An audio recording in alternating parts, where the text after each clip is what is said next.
ब्रह्मानन्दं परमसुखदं केवलं ज्ञानमूर्तिं द्वन्द्वातीतं गगनसदृशं तत्त्वमस्यादिलक्ष्यम् एकं नित्यं विमलमचलं सर्वधी साक्षिभूतं भावातीतं त्रिगुणरहितं सद्गुरुं तं नमामि। गुरुर्ब्रह्मा गुरुर्विष्णु गुरुर्देवो महेश्वरः गुरुः साक्षात् परब्रह्म तस्मै श्री गुरवे नमः। काषाय वस्त्रं करदण्डधारिणं कमण्डलु पद्मकरेण शङ्खं चक्रं गदाभूषितं भूषणाढ्यं श्रीपादराजं शरणं प्रपद्ये। श्रीपादराजं शरणं प्रपद्ये। श्रीपादराजं शरणं प्रपद्ये। अवधूतचिन्तन श्री गुरुदेव दत्त। अनंत कोटी ब्रह्मांड नायक राजाधिराज योगीराज परब्रह्म भगवान श्री स्वामी समर्थ महाराज या दिंडोरी प्रणित मार्गाचे प्रणेते ब्रह्मीभूत परमपूज्य पिठले महाराज सद्गुरु परमपूज्य दादासाहेब तुम्हा सर्व सेवेकऱ्यांचे श्रद्धास्थान प्रातस्मरणीय परमपूज्य गुरुमाऊली यांच्या चरणी आपण सर्व सेवेकऱ्यांच्या वतीने त्रिवार मुजरा उपस्थित आपण सर्व सेवेकरी बंधू आणि भगिनींनो अतिशय प्रेमाने भक्तीने आपण हे गुरुचरित्र रोजच्या रोज श्रवण करतो आहोत आणि जसं जसं अध्याय पुढे जातोय तसं तसं प्रत्येकाचीच ही भावना आहे की आता पुढे काय होणार आहे आणि पुढच्या अध्यायामध्ये महाराज आपल्याला काय सांगणार आहेत या प्रत्येकाची उत्सुकता जी आहे आपल्याला ही दिवसेंदिवस वाढते आहे आणि हेच आपलं महाराजांविषयीचं असलेलं प्रेम महाराज परत आपल्याला रिटर्न देत आहेत. कारण आपल्याकडे आजकाल तर नवीन प्रथा आहे पण ही पूर्वापार प्रथा आहे की आपण प्रेम दिलं की देव आपल्याला पुन्हा त्याच्या दुप्पट किंवा अनेक पटीनं आपल्याला प्रेम देतो. तर आपल्यातलं हे जे प्रेम आहे की महाराज आणखीन तुमचं चरित्र ऐकायचं आहे आणखीन तुमच्या लीला ऐकायच्या आहेत हे जे आपलं प्रेम आहे या प्रेमाचा परतावा नक्की आपल्याला महाराज या सगळ्या ज्ञानाच्या माध्यमातून करत आहेत. आणि हा नामधारक दुसरा तिसरा कोणी नसून कदाचित मीच आहे का काय अशी प्रत्येकाची भावना झाली आहे आणि त्या भावनेतूनच आपणच महाराजांना विचारतोय की महाराज हे मागच्या अध्यायात आता असं झालं आता पुढच्या अध्यायात काय करणार आहे हे पुढे आणखीन मला तुम्ही सविस्तर सांगा असं प्रत्येक जण महाराजांना ही विनंती करतोय. त्यामुळे आता खऱ्या अर्थाने आपण त्या मुख्य जे चरित्र चालू आहे नरसिंह सरस्वती आख्यान जे चालू आहे या आख्यानामध्ये आता आपण प्रवेश केलेला आहे. आता महाराज जे आहेत हे मुख्य पात्र आहे आणि आपण म्हणजे नामधारक आहोत. याच भूमिकेमध्ये आपल्याला हे गुरुचरित्र श्रवण करायचं आहे समजून घ्यायचा प्रयत्न करायचा आहे आणि त्या दृष्टीने आपण कालच्या 13व्या अध्यायापर्यंत पोहोचलो. महाराज आता पदभ्रमंती करत संपूर्ण भारतभर फिरत आहेत आणि प्रत्येक ठिकाणी जाऊन धर्माची स्थापना करून योग्य ठिकाणी योग्य मार्गदर्शन करून त्यांचे जे कोणी भक्त आहेत योगी आहेत संन्यासी आहेत यांना योग्य मार्गदर्शन करून त्यांना कार्याला तयार करत आहेत आणि प्रत्येकाला अनेक शिष्य घडवून महाराज वेगवेगळ्या ठिकाणी एक एक शिष्याला त्या ठिकाणी ठेवून महाराज पुढचा प्रवास करत आहेत. उत्तर दिशा झाली आता दक्षिणेकडे आलेले आहेत आणि दक्षिणेकडे आल्यानंतर त्यांच्या आईवडिलांची त्यांनी भेट घेतली आईवडिलांना दर्शन दिलं आणि पुढे ते मार्गस्थ झालेले आहेत. मग काल ते गोदावरी तीरावरती आले गोदावरी तीरावरती त्यांनी गौतम ऋषीची आपल्याला गोष्ट सांगितली की का त्र्यंबक क्षेत्रामध्ये ते त्या ठिकाणी आले त्याचं महात्म्य आपल्याला कालच्या अध्यायात कळलं आणि त्यानंतर या गोदा तीराने महाराज आता पुढचा प्रवास करतायत. म्हणजे बघा उत्तर झालं आता दक्षिणेकडे येत असताना आता पुन्हा विशाखापट्टणम या साईडला महाराजांचं म्हणजे पुन्हा कुरवपूर आणि हे सगळे जे महाराजांचं कार्य असं करत करत महाराज फिरून मग गाणगापूरला येणार आहेत. हा सगळा जो प्रवास आहे हा एका शब्दात एका अध्यायांमध्ये किंवा 53 अध्यायामध्ये सांगणं सुद्धा अशक्य आहे आणि म्हणून सिद्ध मुनी जे म्हणतात की अधिक विस्तार न व्हावा म्हणून मी तुम्हाला अतिशय छोट्या स्वरूपामध्ये ही गोष्ट जो विस्तार आहे महाराजांचा प्रवास जे आहे महाराजांचं जे कार्य आहे ते महाराजांचं कार्य सांगतोय आणि अशा प्रकारे महाराजांचे ह्या गोदा तीरावरती आता सायनदेव जे आहेत ह्यांची भेट झाली आणि जसं ही सायनदेवांचं प्रकरण या ठिकाणी आलं त्यावेळेला नामधारकाला अतिशय उत्सुकता आली कारण सायनदेव म्हणजे माझे पूर्वज आहेत. आता महाराजांची आणि माझ्या पूर्वजांची भेट झाली मग आमच्या घराण्यामध्ये महाराजांची सेवा कशी सुरुवात झाली महाराजांनी कशा प्रकारे आमच्या घराण्यात सेवा सुरू केली हा सगळ्या गोष्टींचा इतिहास उलगडून सांगावा असं ते सिद्धमुनींना विनंती करतात. नामधारक शिष्य देखा विनवी सिद्धासी कौतुका प्रश्न करी अतिविशेखा एकचित्ते परियसा जय जयाजी योगीश्वरा सिद्धमूर्ती तू ज्ञान सागरा पुढील कथा विस्तारा ज्ञान होया आम्हासी. आणि तुम्ही असं आता पुढचं जे कथन आहे ते कथन करा आणि आम्हाला हे ज्ञान द्या. मागच्या अध्यायात तुम्ही आम्हाला सांगितलं की त्या ज्याला पोटशुळाची व्याधी झालेली आहे, पोटामधलं जे दुखणं आहे ते महाराजांनी कशा प्रकारे दूर केलेलं आहे. आता पुढे तुम्ही कसं झालं, महाराजांचा पुढचा प्रवास काय आहे, त्या सायनदेवांचं पुढं काय झालं, ते कृपया तुम्ही आम्हाला सांगा. सिद्धमुनी त्यांना असं म्हणतायत, गुरुभक्तीचा प्रकार पूर्ण जाणे द्विजवर, पूजा केली विचित्र म्हणून आनंदे परियेसा. की गुरुभक्तीचे जी तू जी काही ही जी उत्कंठा दाखवते, उत्सुकता दाखवते, ह्याच्याने नक्की आनंद होत आहे. आणि म्हणून त्या सायन देवाचं पुढे ते कथन करतायत, की तया सायन देव द्विजासी, श्री गुरु बोलती संतोषी, भक्त भावे वंशोवंशी, माझी प्रीती तुझीवरी. की सायनदेवानी बघा, आता सायनदेवांचा तसं संबंध काही होता का? ते बिचारे आपले त्यांच्या स्नानासाठी म्हणून निघाले होते. महाराज त्या ठिकाणी आलेले आहेत. तो एक जो विप्र आहे, तो आत्महत्या करण्यासाठी त्या ठिकाणी आलेला आहे आणि महाराजांनी त्या सायनदेवाला थांबवावं आणि त्यांना विचारावं, तुम्ही कोण, कुठले, आणि ह्या माणसाला घरी घेऊन जा आणि ह्याला जेवायला द्या. एवढाच काय तो संबंध घडलेला आहे. पण घरी गेल्यानंतर त्या सायनदेवांनी हा सगळा त्या प्रकार बघितला, त्याची व्याधी कशी घालवली ते त्या ठिकाणी पाहिलं. आणि त्याच्यानंतर महाराजांची त्यांनी उत्तम प्रकारे पूजा केली. त्यांच्या ज्या पत्नी आहेत, त्या पत्नीने सुद्धा महाराजांची यथोचित पूजा केलेली आहे. आणि ह्या सगळ्या आदरातिथ्य म्हणूया, त्यांचा भाव बघून महाराज त्यांच्यावरती प्रसन्न झालेले आहेत. आणि महाराजांनी जो आशीर्वाद दिलाय तो अत्यंत महत्वाचा आहे. महाराज त्यांना म्हणलेले की भक्त भावे वंशोवंशी, माझी प्रीती तुझीवरी. प्रीती आहे, माझं प्रेम आहे तुझ्यावरती, आणि तुझ्या घराण्यामध्ये, तुझ्या वंशांमध्ये कायमस्वरूपी माझी सेवा राहील. किती मोठा आशीर्वाद आहे हा! एका काही कालावधीपुरता नाही आशीर्वाद दिलेला. हा पुढे वंशोवंश जोपर्यंत तुझा वंश चालू राहणार आहे, तोपर्यंत माझी तुझ्यावरती प्रीती राहणार आहे. तुझ्यावर म्हणजे तुझ्या घराण्यावरती प्रीती राहणार आहे. त्यामुळे तू अजिबात काळजी करू नकोस. आणि हे ऐकल्यानंतर सायनदेवांना अतिशय भरून आलं, की आपल्या घराण्यामध्ये महाराजांची सेवा कायम राहील.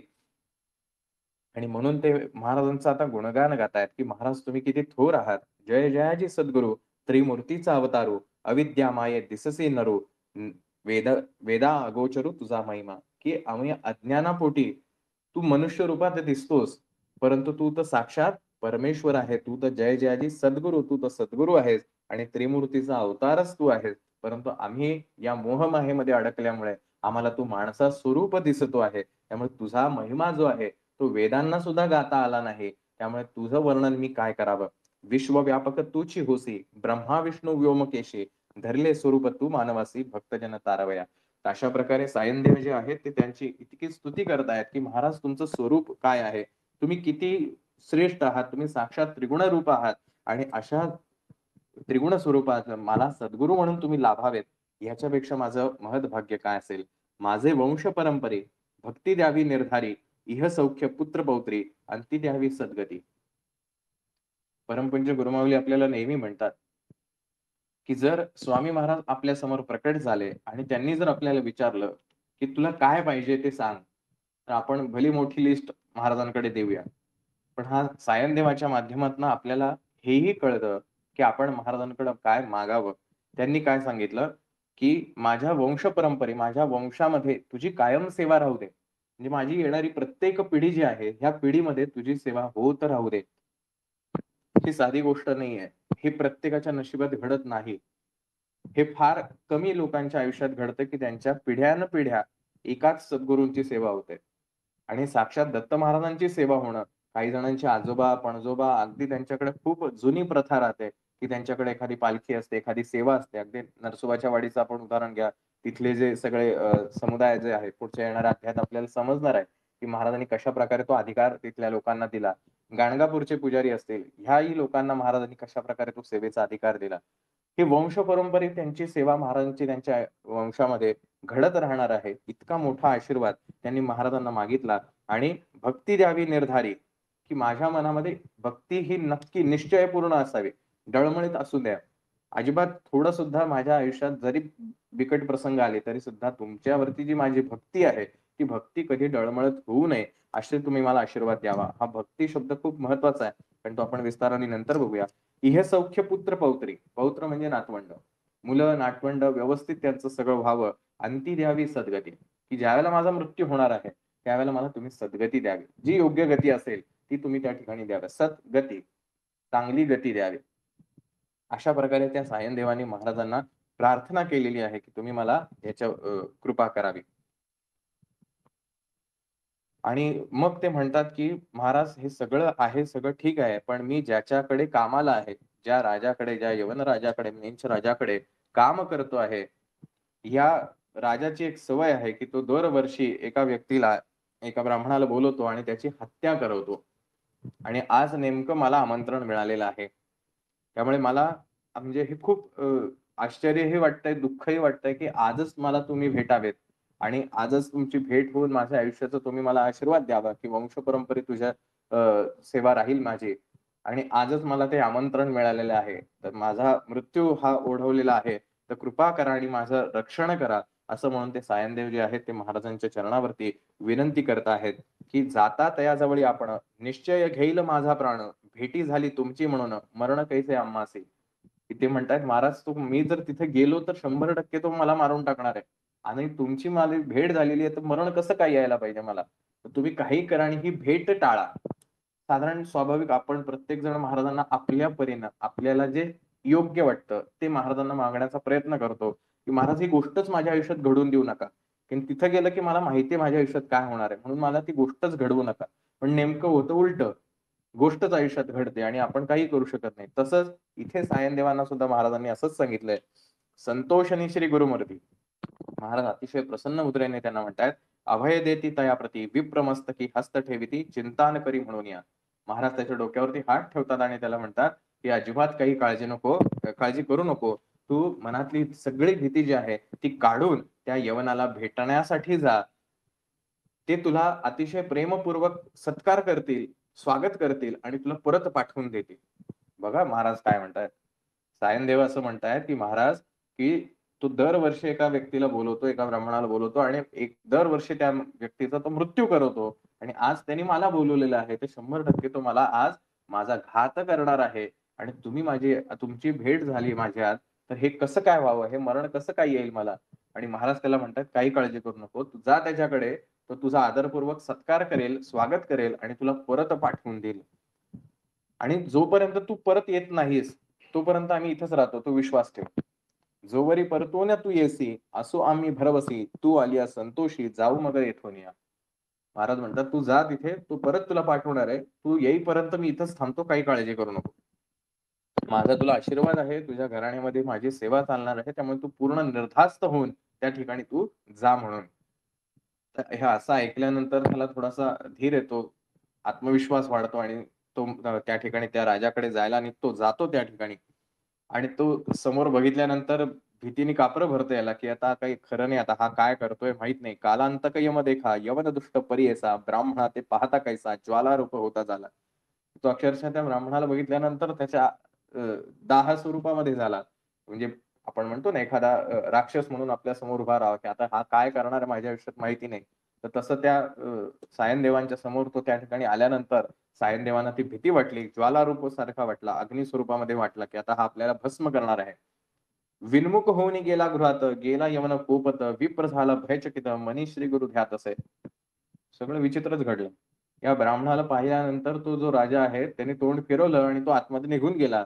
ह्याला काही कळायला तयार नाही. हा आतमध्ये कशासाठी गेलाय? काय करायला गेलाय?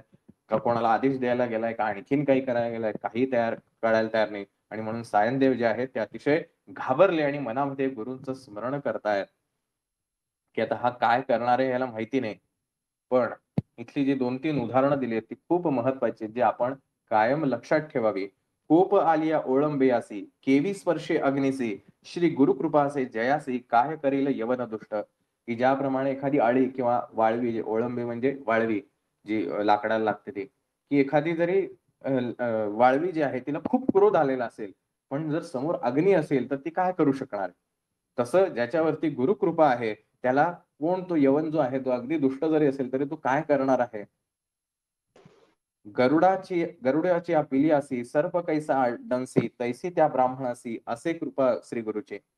ज्या प्रकारे गरुडाच्या अंड्यांना, गरुडाच्या पिल्लांना सर्प कसा दंश करेल, त्याला माहिती आहे गरुड आपल्याला खाऊ शकतो. गरुड हा आपला शत्रू आहे किंवा तो आपल्यापेक्षा ताकदवर आहे. त्यामुळे तो गरुडाच्या पिल्लांना किंवा गरुडाच्या अंड्यांना काही हात लावणार नाही. तसंच ज्याच्यावरती गुरुकृपा आहे, त्याला कसलं काळाचं आणि कसलं यमाचं भय आहे. का एखादे सिंहासी, ऐरावत केवी ग्रासी, शीर गुरुकृपा ज्यासी, कलिकाळाचे भय नाही. एखाद्या सिंहाला काही हत्ती मारून खाणार आहे का? तसं ज्याच्यावरती गुरुकृपा आहे त्याला कुठल्याही प्रकारचा त्रास होणार नाही. जसं आपण स्वामींच्या तारक मंत्रामध्ये सुद्धा म्हणतो, की ज्याचं पाठीवरती महाराजांचा हात आहे, त्याला कसली यमाची भीती, जन्म मृत्यूची भीती आहे. जगी जन्म मृत्यू असे खेळ ज्यांचा, नको घाबरू तू असे बाळ त्यांचा. की तू त्यांचा बाळ आहेस, तू कशाला घाबरतोयस? जन्म मृत्यू हाच तर सगळा त्यांचा खेळ आहे. ज्याचे हृदयी स्मरण, भय कैचे तया दारुण, काळ मृत्यू न बाधे जाणं, अपमृत्यू काय करेल? की महाराजांचं ज्याचं मनामध्ये स्मरण आहे, त्याला अपमृत्यू काय करेल? आयुष्यामध्ये प्रत्येक मनुष्य जेव्हा जन्माला येतो, प्रत्येक जीव ज्यावेळेला जन्माला येतो, त्याला 3 प्रकारचे मृत्यू हे अटळ आहेत. पैकी 2 जे आहेत ते अपमृत्यू आहेत किंवा अकाल मृत्यू आपण ज्याला म्हणतो, आकस्मिक निधन होणं. आणि एक जो आहे तो कालमृत्यू आहे. म्हणजे तो प्रत्येकाला आहे. कोणी संत असू दे, परमेश्वरी अवतार असू दे, तरी प्रत्येकाला तो कालमृत्यू हा काळानुसार जो येणारा आहे, तर तो काळमृत्यू. तर हा प्रत्येकाला असतो. पण आकस्मिक मृत्यू जे आहेत, हे 2 आयुष्यात प्रत्येकाच्या ठरलेले असतात. जसं मगाशी त्या ताईंनी अनुभव सांगितले त्यांच्या आयुष्यातले, की अगदी अपघातामध्ये मृत्यूच येणार होता, परंतु त्यातनं सुद्धा महाराजांनी वाचवलं. तो हा जो अकाल मृत्यू आहे, याच्यावरती महाराजांच्या स्मरणाने, नामस्मरण काय करतं, हे महाराजांच्या स्मरणाने हा अकाल मृत्यू जो आहे, तो सुद्धा टळतो. काळ मृत्यू टळत नाही. आणि ज्याला हे मृत्यूचं भयच नाही, म्हणजे ज्याचं कायम हृदय जे आहे, हे गुरुस्मरणामध्ये लीन आहे, त्याला मृत्यूचं भयच नाही. त्याला हा जो यमन राजा जो अत्यंत दुष्ट जरी असला, खूप क्रोधित जरी असला, त्याची बॅक हिस्ट्री जरी तशी असली, तरी सुद्धा तो काय करणार आहे? आणि तो जो राजा आहे, तो आतमध्ये आतल्या खोलीत गेला आणि थोडासा काय म्हणूया आपण त्याला भ्रमिष्ट झाला, त्याच्या डोक्यावर परिणाम झाला आणि अ, पडला तिथे किंवा बसला तिथे. आणि जसं काही झालेलंच नाहीये. त्याला काय चाललंय बाहेर हे काही कळायलाच तयार नाही. आणि अचानक एकदम त्याला जाग येते किंवा अचानक जागेवरती येतो आणि मग तो बाहेर येऊन पाहतो, की अरे, ह्या ब्राह्मणाला का बरं इथे बोलवलंय? आणि तो त्या ब्राह्मणाच्या म्हणजे सायनदेवांच्या पाया पडतो, चरणावरती पकडतो, की "अरे तुम्हीच माझे गुरु आहात." आणि असं म्हणून त्याला सगळा जो खजिना जो आहे किंवा त्याला इनाम जे आहे, ते बक्षिसी देतो. सोनं, नाणं सगळं देतो आणि त्यांना म्हणतो, की "तुम्ही जा" म्हणून. सायनदेवांना कळतच नाही काय झालं. पण ते अतिशय आनंदात असतात, की महाराजांच्याच कृपेमुळे हे सगळं झालं असणार आहे. कारण हा इतका दुष्ट राजा इतका माझ्या चरणावरती कसा यावा? म्हणून स्मरण नसे काही, म्हणेच शस्त्र मारितो घाई, छेदन करीतो अवेव पाही, विप्र एक आपणासी.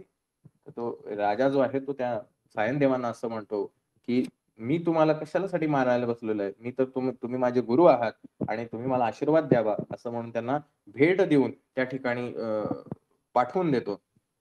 आणि हे सगळं अनुभवल्यानंतर विचार करा त्या सायनदेवांची काय अवस्था झाली असेल, की कापरं भरत आलेली आहेत, की आज काय आता हा राजा करतोय माहीत नाही. महाराज तर म्हणलेत, की काही होणार नाही, तू येईपर्यंत मी थांबतोय म्हणून. पण समोर राजा आहे, तो राजाची त्याची इतिहास जो आहे, पार्श्वभूमी जी आहे, तो अत्यंत क्रूर आहे. आणि हा राजा माझ्या एकदम पायावरती डोकं टेकून म्हणतोय, की तुम्हीच माझे गुरु आहात आणि तुम्ही मला आशीर्वाद द्या आणि त्यांनी सगळी ही भेटवस्तू दिली. तो सायनदेवांचा आनंद जो आहे, तो गगनात मावत नाही. आणि जसं आपल्याला अनुभव सांगताना जे होतं, तसं त्या सायनदेवांचं झालंय. "संतोषणी द्विजवर, आला ग्रामी सत्वर, गंगातीरी जाय लवकर, श्री गुरुचे दर्शनाचे." तो त्वरित तिथनं धावत-धावत घरी आला. घरी आल्यानंतर जिथं महाराजांचं वास्तव्य आहे त्या गोदावरीच्या तीरावरती, त्या ठिकाणी तो त्वरेनं महाराजांच्या दर्शनासाठी आलेला आहे. अत्यंत मनामध्ये उत्साह आहे, आनंद आहे, की साक्षात महाराजांनी मला मृत्यूच्या दाढेतून बाहेर काढलेलं आहे. त्यामुळे अतिशय आनंदाने, वेगाने ते महाराजांच्या दर्शनासाठी येतात. देखोनिया श्री गुरुसी, नमन करी भावेसी, स्तोत्र करी बहुअसी, सांगे वृत्तांत अत्यंत. की जसं त्यांनी महाराजांना पाहिलं त्या क्षणी ते महाराजांचं गुणगानच करायला सुरुवात करतात. जिथून ते बघतात महाराजांकडे त्या क्षणापासून महाराज तुम्ही किती ग्रेट आहात, तुम्ही किती महान आहात. आज माझ्यासारख्या एका सामान्य भक्ताला तुम्ही महाराज मृत्यूपासून वाचवलेलं आहे आणि वेगवेगळे गोडवे गायला लागतात. स्तोत्र जे आहेत ते त्या ठिकाणी म्हणायला लागतात. इतका आनंद त्यांना होतो. आणि हे भक्ताचं प्रेम बघून गुरूंना सुद्धा गहिवरून येतं आणि म्हणून संतोषणी श्री गुरुमूर्ती तया द्विजा आश्वासिती दक्षिण देशे जाऊ म्हणती स्नान तीर्थयात्रेसी. महाराजांना सुद्धा अतिशय आनंद होतो आणि महाराज त्याला म्हणतात, की आता तुला मी मृत्यूतून वाचवलेला आहे. मी दिलेला शब्द खरा केलाय. आता मला पुढच्या यात्रेला निघायला पाहिजे. कसं आहे ना महाराजांची लीला. आत्ताच भेट व्हावी. भेट झाल्यानंतर महाराजांनी म्हणावं, की तुझ्या वंशोवंशी माझी सेवा राहील आणि मृत्यूच्या दाढेतून महाराजांनी त्यांना बाहेर काढावं. आणि आता महाराज म्हणतात, आता तू इथंच राहा, मी चाललो पुढे.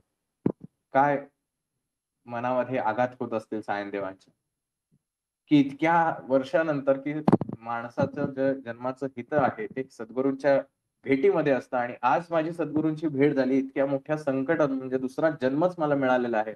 आणि महाराज म्हणतात की मी आता चाललेलो आहे, तू इथेच राहा आणि तुझं पुढचं काम कर. कुठल्या व्यक्तीला, जो महाराजांनी एवढं त्याला वाचवल्यानंतर कुठली व्यक्ती म्हणेल नाही महाराज मी इथंच थांबतो, तुम्ही जावा पुढे म्हणून? त्या सायनदेवांना सुद्धा ते अजिबात पटत नाही. ते म्हणतात महाराज मी तुमच्या चरणाशिवाय कुठेही जाणार नाही, हे सगळं जे प्रपंच आहे ते सगळं सोडून देतो. तुमचे चरणाविण देखा राहू न शके क्षण एका, संसार सागर तारका तुची देवा कृपा सिंधू. की तुमचं दर्शन न घेता तुम्ही माझ्या डोळ्यासमोर जाऊन मी एक क्षण सुद्धा जगू शकत नाही. हे संसार वगैरे सगळं व्यर्थ आहे, त्यामुळे तुम्ही मला सोडून द्यायचं नाही, मी पण तुमच्या सोबत येतो. की जसं त्या सगराचे पुत्र आहेत 60,000 मुलांना कपिल मुनी जे आहेत त्यांच्या क्रोधाला सामोरं जाऊन ते 60,000 मुलं मेली, आणि त्या मुलांचा सगळ्या त्या कुळाचा उद्धार करण्यासाठी आपण बघितलं इक्ष्वाकू जे काय म्हणूया आपण त्याला, वंश जो आहे, त्या इक्ष्वाकू वंशामधले हे सगर राजा जो आपला भारतामध्ये होऊन गेला, त्या सागराच्या 60,000 मुलांना कपिल मुनींनी त्यांच्या क्रोधाने शापाने सगळ्यांना भस्मसात केलं होतं. आणि आता यांना जो पितृदोष लागलेला आहे त्याच्यामुळे पुढे जे त्रास होत गेले, आणि म्हणून भगीरथाला असं सांगण्यात आलं की ह्याच्यातून जर तुझ्या कुळाचा सगळ्यांचा उद्धार करायचा असेल तर तुला गंगा पृथ्वीवरती आणावे लागेल. आणि त्या भगीरथाने अनेक हजारो वर्ष तपश्चर्या करून भगवान शंकराला प्रसन्न करून त्या गंगेला अवतरित केलं, आणि हे जे सगळ्या त्यांच्या कुळाचा जो काही उद्धार आहे तो त्या भगीरथाने केलेला आहे. तसं उद्धार या सगरासी गंगा आली भूमीसी, तैसा स्वामी आम्हासी दर्शन उद्धार आपल्या. की जसं त्या गंगेने अवतरण करून ह्या सगळ्या भगीरथाच्या सगळ्या कुळाचा उद्धार केला, तसं माझ्या कुळाचा उद्धार करण्यासाठी तू इथं आलायस, मी काही तुला जाऊन देणार नाही, मी पण तुझ्या सोबत येणार आहे, हे सगळं सोडून द्यायला तयार आहे. अशी ती सगळी विनवणी बघून महाराजांनाही गैरवरून येतं, पण शेवटी व्यवहार जपावा लागतो. जे काही ठरलेल्या गोष्टी आहेत, नियोजन जे आहे तेही करावं लागतं. आणि येणे परी श्री गुरुसी विनवी विप्र भावेसी संतोषणी विनयसे, श्री गुरु म्हणते त्यावेळी महाराज त्याला म्हणतात की आम्हाला जाणं भाग आहे, आमच्या काही गोष्टी नियोजित आहेत आणि त्या ठिकाणी आम्ही जाणं आवश्यक आहे, आणि तुझं आत्ता माझ्यासोबत येणं जे आहे ते ह्यासाठी योग्य नाही, म्हणून तू याच ठिकाणी थांब. अजून 15 वर्षानंतर तुझी आणि माझी भेट होईल, मी तुझ्याच गावाच्या शेजारच्या गावामध्ये वास्तव्य करायला येणार आहे, माझ्यावर विश्वास ठेव, त्यावेळेला येताना सगळ्या कुटुंबाला घेऊन ये. बघा महाराजांचा आशीर्वाद कसा आहे. महाराज असं नाही म्हणले फक्त तू ये म्हणून, महाराज जो सेवा करतो त्याच्या कुटुंबियांची सुद्धा काळजी घेतो. म्हणून महाराज त्याला म्हणतायत, कारण असे आम्हा जाणे तीर्थे असे ते दक्षिणे, पुनरपी तुम्हा दर्शन देणे संवत्सरी पंचदशी. 15 वर्षानंतर आम्ही तुम्हाला दर्शन देऊ. 15 वर्षाचा गॅप आहे. आम्ही तुमचे ग्रामा समीपत वास करू हे निश्चित, कलत्र पुत्र इष्ट भ्रात तुम्ही आम्हा भेटावे. या सगळ्यांना तुम्ही तुमची बायका पोरं भावंड सगळ्यांना घेऊन तुम्ही आम्हाला भेटायला या, मी तुमच्या गावा शेजारीत वास्तव्याला येणार आहे. महाराज पुन्हा सांगताय मी गाणगापूरला जाणार आहे. जे कांची जे गाव आहे, कडंगची जे गाव आहे ते गाणगापूर पासून 20 किलोमीटरवर आहे. आणि म्हणून महाराज त्यांना म्हणतात मी तुझ्या गावाच्या शेजारी राहायला येणार आहे, त्यावेळेला 15 वर्षानंतर तुम्हाला भेटायला ये. आणि ज्या वेळेला पुढच्या ते 43-44 अध्यायाच्या वेळेला सायनदेवांची आणि महाराजांची भेट आहे, 15 वर्षाचा गॅप आहे. ज्या सद्गुरूंनी आपल्यावरती कृपा करून आपलं मृत्यू समसंकट सुद्धा दूर लोटलेलं आहे, असे सद्गुरू भेटल्यानंतर 15 वर्षाचा विरह ही साधी गोष्ट नाही. त्यावेळेला काय आपल्यासारखे फोटो नव्हते, प्रिंट काढल्या व्हॉट्सअपवर डीपी वरती ठेवले आणि रोज आपलं महाराजांचं स्मरण केलं, काहीच नाहीये. ही असते भक्ती.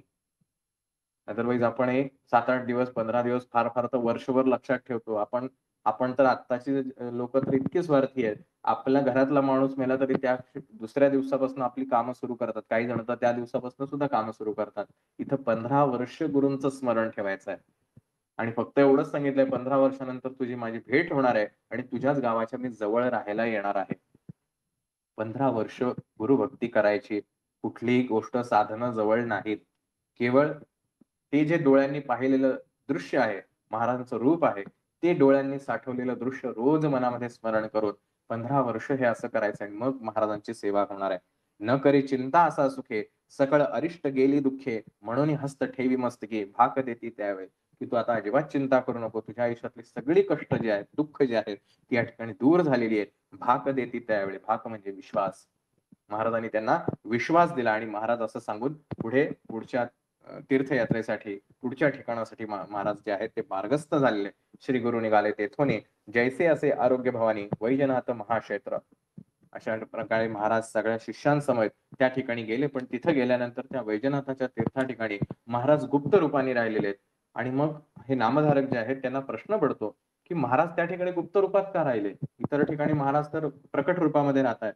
आणि जर महाराज गुप्त रूपात राहिले असतील तर त्यांच्यासोबत जे शिष्य होते ते त्यांनी काय काम केलं? नामधारक विनवी सिद्धासे कारण काय गुप्त भावयासे होते शिष्य बहु असे त्याचे कोठे ठेविले. अशा प्रकारे ही उत्कंठा जी आहे ही प्रश्न निर्माण करते की ह्याच्या पुढे काय झालं. इतक्यावरती थांबायचं नाही, पुढे काय झालं? मग महाराजांनी तिथं वैजनाथला गुप्त का राहिले? ते लोकांमध्ये का नाही राहिले? याचं नियोजन काय आहे? असं ते सिद्धमुनींना विचारते झालेले आहेत. परंतु हा अध्यायाचा विस्तार आणि ह्या सगळ्या गोष्टींचा आपल्यासारख्या सामान्य व्यक्तींचा विचार करून त्या ठिकाणी अध्यायाची समाप्ती केली आणि ते सांगितले पुढच्या अध्यायात मी तुला याचं वर्णन करेल. आता मी इथे थांबतोय. जसं आपण पूर्वार्धामध्ये बघितलं की हा जो नामधारक आणि सिद्धमुनींमधला संवाद आहे याचा साधारणतः कालावधी जो आहे तो 1 महिन्याचा आहे. या 1 महिन्याच्या कालावधीमध्ये हे 50 अध्यायांचं गुरुचरित्र जे आहे याची कथा सगळी सांगितली गेलेली आहे. त्यामुळे ह्या 1 महिन्यामध्ये रोज एक गोष्ट अशा प्रकारे रोज एक गोडी म्हणजे ती उत्कंठा जी आहे ती एकाच दिवशी सगळं सांगून मोकळे नाही झाले. कारण भक्ती ही तोलली जाते, तपासली जाते. आज तुम्हाला सांगितलंय, छान वाटलं तुम्हाला. पण उद्या परत तुम्ही तुमच्या प्रपंचात लागणार आहात. तिथे पुन्हा तुम्हाला ओढ लागली पाहिजे. आज आरतीला आला, छान वाटलं. पण उद्या सुद्धा आरतीला यावंसं वाटलं पाहिजे. तर तुमची भक्ती खरी आहे. नाहीतर एकाच दिवशी सगळं दिलं तर काही अर्थ नाही त्या गोष्टीला. व्यर्थ जाईल ती गोष्ट. ना भक्तीचा उपाय होणार आहे, ना कुठल्याही प्रकारची सेवा त्याच्याकडून होणार आहे. म्हणून साधारणतः ह्या महिन्याभरामध्ये ह्या 50 दिवसाच्या कथा ज्या आहेत, त्या सगळ्या त्या सिद्धमुनींनी त्यांना सांगितल्या आहेत. त्यामुळे रोजचा दिनक्रम करत, करत थोडासा वेळ जो आहे, तो ठिकाणी महाराजांनी नामधारकाला दिलेला आहे. त्यामुळे आपणही एक अध्याय का समजून घेतोय? की एक अध्याय समजून घेताना त्यातलं जेवढं डीप आपल्याला समजतं, तेवढं 7 दिवस वाचन करत असताना कळतच नाही. 7 दिवस आपण फक्त पानं उलटत राहतो. घड्याळाकडे पाहत राहतो. आज किती वेळ वाचायचा आहे? सप्ताहात बघा पहिल्या दिवशी कित्येक जण असं विचारतात. किती वेळ लागणार आहे? पहिल्या दिवशी एवढा वेळ लागेल, दुसऱ्या दिवशीपासून एवढा वेळ लागेल. अच्छा, मग मला जमेल. नाही, नाही, मला नाही जमणार. अशी अनेक उत्तरं देतो आपण. त्यामुळे ह्या घड्याळाच्या काट्यांवरती चालणाऱ्या भविष्यकाळातील लोकांचा विचार करून छोटे-छोटे अध्याय करायचे, असं त्या सिद्धमुनींनी कदाचित ठरवलं असेल. परंतु छोट्याशा गोष्टीमध्ये सुद्धा मोठी गोष्ट लपलेली असते आणि तोच गर्भित अर्थ आज आपण समजून घ्यायचा प्रयत्न करणार आहोत. कालच्या गोष्टीच्या निमित्तानं एक गोष्ट राहून गेली सांगायची. जे काल अध्याय संपल्यानंतर आपलं सगळं झाल्यानंतर एका सेवेकरांनी शंका उपस्थित केली किंवा प्रश्न विचारला किंवा जिज्ञासा व्यक्त केली आणि त्या गोष्टीवरनं नक्की आठवलं की ही गोष्ट आपली सांगायची राहून गेली. त्यांनी प्रश्न असा विचारला की कालच्या अध्यायामध्ये महाराजांनी स्वतःची जी बहीण आहे रत्नाई, त्या रत्नाईचं जे दुःख आहे ते तिला सांगितलं की कशाप्रकारे तुला कुष्ठ होणार आहे. तुझी केलेली पापं आहेत, त्या पापांमुळे तुला हा असा प्रकारचा त्रास होणार आहे आणि तो त्रास तुला सहन करून मग मला शेवट ज्यावेळेला तुझा वृद्धापकाळ येईल त्यावेळेला तुझी माझी भेट होईल आणि त्यावेळेला मी तुझी पापं दूर करेल. आणि नंतर अध्यायाच्या शेवटी महाराज त्या गोदावरीच्या तीरावरती आहेत. एक माणूस येतो, अनोळखी आहे, ज्याचं कुठलं तसं न बघायला गेलं तर नातच नाहीये. आणि तो माणूस येतो काय आत्महत्या करायला जातो काय, महाराज त्याला थांबवतात. त्याचं जे दुःख आहे महाराज एका क्षणात दूर करतात, की अरे याला जेवायला घाला, याचं दुःख गेलं. मी औषध सांगतो. आणि त्याची पोटशिवाची जी व्याधी आहे ती महाराज दूर करतात. ही महाराजांची ताकद आहे. आणि महाराज त्वरित देतात. हे सिद्ध आहे. प्रत्येक अध्यायागणिक आपल्याला हे सांगितलेलं आहे, की महाराज क्षणामध्ये फळ देतात. वेळ लावत नाहीत. मग त्या सेवेकरीने असा प्रश्न विचारला, जर महाराजांचं एका अनोळखी व्यक्तीला महाराजांनी एवढं एका क्षणात त्याची व्याधी दूर केली, मग ज्या त्यांची सख्खी बहीण आहे, त्या सख्ख्या बहिणीने तिने जर काही मागच्या जन्मात पाप केली, तर महाराज नक्की ते दूर करू शकले असते आणि महाराजांनी तिला आशीर्वाद का नाही दिला? मग असा दुजाभाव महाराजांनी का केला? हा प्रश्न जर आपल्याला खरंच पडला असेल ना, तर आपल्याला महाराजांची ओढ लागलीये असं म्हणायला हरकत नाही. कारण ह्या गोष्टीमधनं महाराज समजू शकतात. महाराज किती दूरदृष्टीचा विचार करतात. महाराज प्रत्येक दिलेल्या शब्दाचं पालन करतात. महाराज वचनाला बांधील असतात. हे या 2 गोष्टींमधनं 2 पात्रांच्या माध्यमातून आपल्याला ह्या अध्यायाच्या गणिक सांगायचं होतं, जे कालच्या अध्यायात राहून गेलं. बघा त्यातला प्रसंग काय आहे, की ती रत्नाई जी आहे, ज्याला महाराज उत्तरेकडनं दक्षिणेकडे येतात आणि करंजामध्ये येऊन आपल्या घरी भेट देतात. त्या सगळेजण त्यांचं दर्शन घेत असतात आणि हे दर्शन घेतल्यानंतर ती छोटीशी त्यांची जी बहीण आहे ती बहीणही महाराजांकडे येते आणि महाराजांना म्हणते, मला या प्रपंचामध्ये रस नाही, मला पण तपश्चर्या करायची आहे आणि मला हे ब्रह्मज्ञान जे आहे ते प्राप्त करून घ्यायचंय, महाराज तुम्ही कृपा करा. त्यावेळेला महाराज असं म्हणतात की नाही, स्त्रीचं जे आचरण जे आहे ते पती सेवेमध्येच आहे आणि तो पती जो आहे तोच तिचा उद्धार करणारा राहील, त्यामुळे तुला हेच करावं लागेल असं महाराज त्या ठिकाणी म्हणतात. ती रत्नाई महाराजांना विचारते, ठीक आहे महाराज, मग तुम्ही तर भूत भविष्य सर्व जाणता, आता माझं पुढचं भविष्य काय सांगा. महाराजांनी तिला सांगितलं की कशा प्रकारे तू मागच्या जन्मामध्ये एका गायीला मारलंस आणि म्हणून तुला कुष्ठरोग होणार आहे आणि एका शेजारच्या तुझ्या स्त्री पुरुषांमध्ये जोडप्यांमध्ये तू कलह निर्माण केलास आणि त्याच्यामुळे तुला तुझा जो पती मिळणार आहे, हा पती जो आहे तो तुला अरसिक मिळणार आहे, ज्याला प्रपंचामध्ये रस नाही, म्हणजे तुझा संसार काही सुखाचा होणार नाही. ही गोष्ट झाली. महाराजांनी त्याच्या अगोदर त्यांच्या मातेला काय आशीर्वाद दिला होता की हे माते, ज्या घरामध्ये असा संन्यासी जन्म घेतो जो ज्ञानी असतो तो तुमच्या 42 पिढ्यांचा उद्धार करतो. ही महाराजांची कमिटमेंट आहे आणि मातेला दिलेला वचन आहे की माते, तुझ्या 42 पिढ्यांचा उद्धार झालेला आहे, तू अजिबात काळजी करू नकोस. आणि या बहिणीला महाराजांनी सांगितलं की तुला हे पाप जी आहेत ती भोगावी लागतील. काय कारण असावं? याचं कारण आपण लक्षात घेतलं पाहिजे की आपल्याला मोक्ष जर मिळवायचा असेल, आपण मागील अध्यायामध्ये बघितलं संदीपकाच्या गोष्टीमध्ये, की जर मोक्ष मिळवायचा असेल, महाराजांपर्यंत पोहोचवायचं असेल, तर कर्माचा जो काही सगळा आपला बॅकलॉग आहे तो सगळा पूर्ण करावा लागतो. आणि महाराजांना त्यांच्या बहिणीचा उद्धार करायचा आहे, तिला मोक्ष द्यायचा आहे, म्हणून महाराजांनी तिला सांगितलं की मी तुझा आजार काही बरा करणार नाही, तुला तो सगळं भोग पहिले भोगावा लागेल आणि मग सरतेशेवटी तू माझ्याकडे ये, तिथं आल्यानंतर मी तुझा उद्धार करेल आणि तुला मोक्ष देईल, मुक्ती देईल, असं महाराजांनी तिला सांगितलेलं आहे. लॉंग टर्मचा विचार आहे. पण तेच त्या दुसऱ्या व्यक्तीला त्याची जी काही व्याधी आहे ती व्याधी दूर केली आणि महाराजांनी त्याला भक्तीला लावलं, त्याला नाही मोक्ष दिला. पण जर त्यांनी तिथं मृत्यू घेतला असता, आत्महत्या केली असती, तर त्याचं जीवन आणखीन बिकट झालं असतं. आणि म्हणून त्या ठिकाणी महाराजांनी काय चमत्कार दाखवला, कारण आत्महत्या हे कुठल्याही प्रश्नाचं सोल्युशन नाही.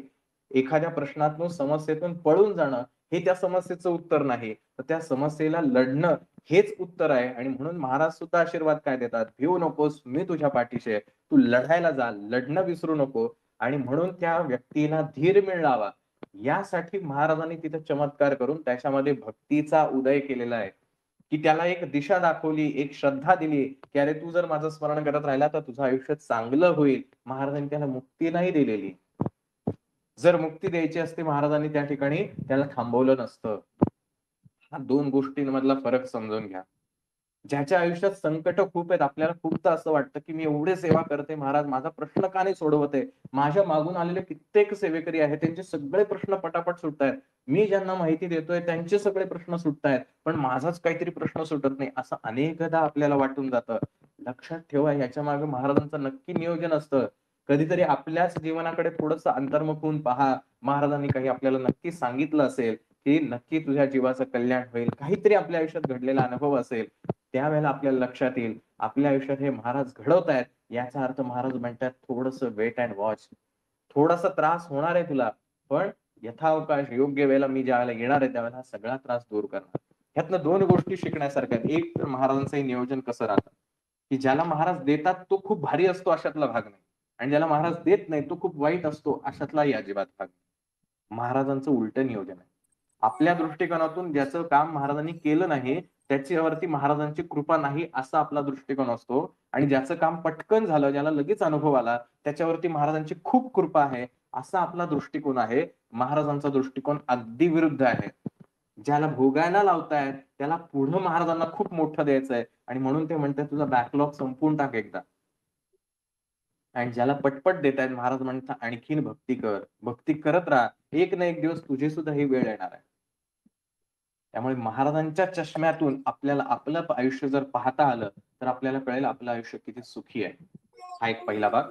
दुसरा भाग, त्या रत्नाईनं जे मागच्या जन्मामध्ये एका गायीला मारलंय आणि एका कुटुंबामध्ये कलह निर्माण केलाय. वस्तुतः या दोन गोष्टी किती अल्पावधीच्या आहेत. एका गायीला मारणं ही गोष्ट किती वेळाची असेल, काही मिनिटाची, काही तासाची, एका दिवसाची. की तिने आज काहीतरी विचार केला असेल, आणि मग तिला लाथ मारली असेल, काही झालं असेल. ठीक आहे. एक छोटीशी गोष्ट, लाथ मारण्याची गोष्ट आहे. अगदी सेकंदभरात होणारं कार्य.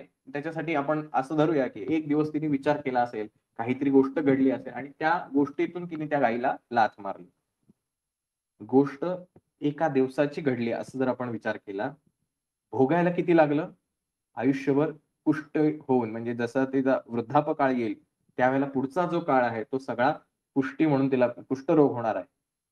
सेकंदभराची शिक्षा किती वर्षांची मिळाली? अनेक वर्षांची. त्या शेजारच्या जोडप्यांमध्ये कलह निर्माण करण्यासाठी तिला कदाचित 1 वर्ष लागलं आपण असं जर धरलं. 1 वर्ष तिने त्या कुटुंबामध्ये कशी दुफळी माजेल त्या दोघां जोडप्यांमध्ये यासाठी प्रचंड प्रयत्न केले असतील. पण त्याची शिक्षा किती मिळाली? पुढचा अख्खा जन्मभर तिला संसार सुख मिळालेलं नाही. लक्षात घ्या. पाप करायला सेकंद लागतो, मिनिटं लागतात. त्याची शिक्षा भोगायला अनेक वर्ष जातात आणि हे तर चालू म्हणजे मनुष्य जीवनातली शिक्षा आहे. जी न दिसणारी शिक्षा आहे ती तर हजारो वर्षांची. पाप करायला वेळ लागत नाही, शिक्षा भोगायला वेळ लागतो. त्यामुळे शिक्षा भोगत असताना आपल्याला असं वाटतं, की किती माझी शिक्षा एवढी मोठी आहे. पाप करताना नाही वाटत आपल्याला. आजही जेव्हा आपण एखाद्याला काहीतरी वाईट बोलतो, केंद्रातल्या सेवेकऱ्यांशी वाईट वर्तणूक करतो, त्याला उद्धटासारखी उत्तरं देतो. काही वेळ लागत नाही आपल्याला. किती वेळ लागतो त्या व्यक्तीशी अशा प्रकारे बोलायला, त्याच्याविषयी वाईट लोकांमध्ये गॉसिप करायला किती वेळ लागतो? काही सेकंदाचा. पण ह्याचं जे फळ मिळणार आहे ते किती वर्षांचं असेल याची कल्पना करून बघा. या अध्यायातनं आपण ते बघू शकतो.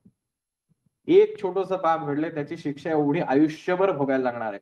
म्हणजे ती छोटीशी मुलगी आहे, तिला महाराज सांगतायत की लग्न होणार तुझं. त्यावेळेला तर बालविवाह व्हायचे. त्यामुळे अतिशय कमी वयात तुझं लग्न होणार.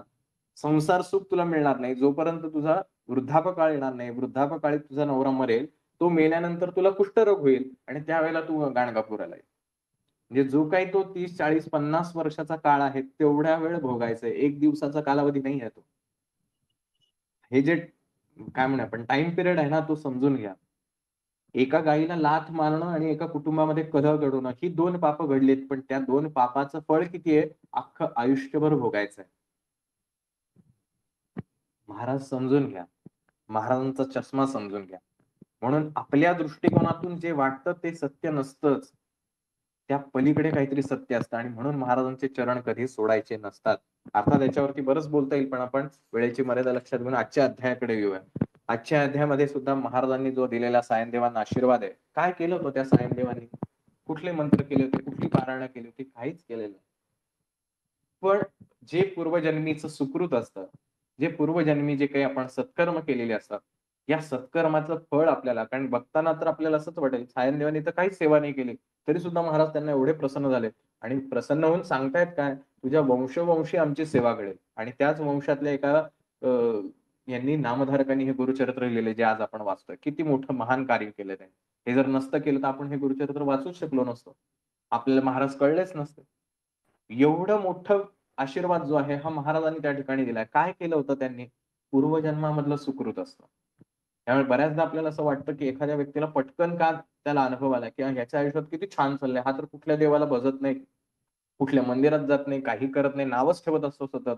पण तरी सुद्धा त्याचं सगळं चांगलं होतंय. कारण पूर्वसुकृत चांगलं असतं. मागचा बॅलन्स जोपर्यंत आहे ना, तोपर्यंत सगळं छान चालणार आहे. जेव्हा बॅलन्स संपेल त्यावेळेला कळणार. पण हा बॅलन्स आपल्याला दिसणाऱ्या दृष्टिकोनातून आपण त्याला कदाचित 10 वर्ष ओळखत असू, 20 वर्ष ओळखतो. फार तर आपण असं समजूया कलियुगातलं 100 वर्षाचं आयुष्य आहे. 100 वर्ष त्याला ओळखू आणि 100 वर्ष त्याचं आयुष्य अगदी चैनीत जाईल. आफ्टर 100 100 नंतर काय? मृत्यूनंतर काय? कोणाला माहिती आहे? त्यामुळे डोळ्यांना दिसणारं तेच सत्य असतं, असं अजिबात मानू नका. जे सत्य आहे ते एकच आहे, ते म्हणजे महाराज. म्हणून त्यांचे पाय कधीही सोडायचे नाही. काय वाटेल ते परिस्थिती होऊ दे. कितीही बिकट परिस्थिती होऊ दे.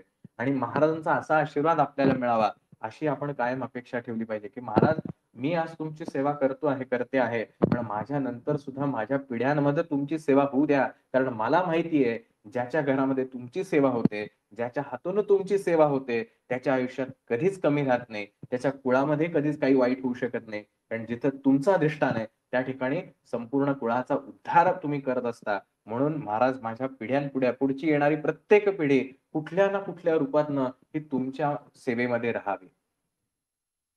हे महाराजांकडे मागणं असलं पाहिजे आणि ते सायनदेवाला महाराजांनी त्या ठिकाणी आशीर्वाद दिलेला आहे. ह्या आशीर्वादामध्ये सुद्धा महाराजांचं किती नियोजन असतं बघा, की हे गुरुचरित्र पुढे लिहिलं जावं, मग ते कशाबद्दल लिहिलं जावं, हे सगळं नियोजन जे आहे म्हणून त्या सायनदेवाला तो आशीर्वाद आहे.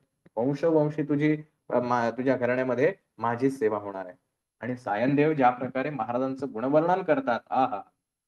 वर्णनच करू शकत नाही. की महाराज तुम्ही काय आहात?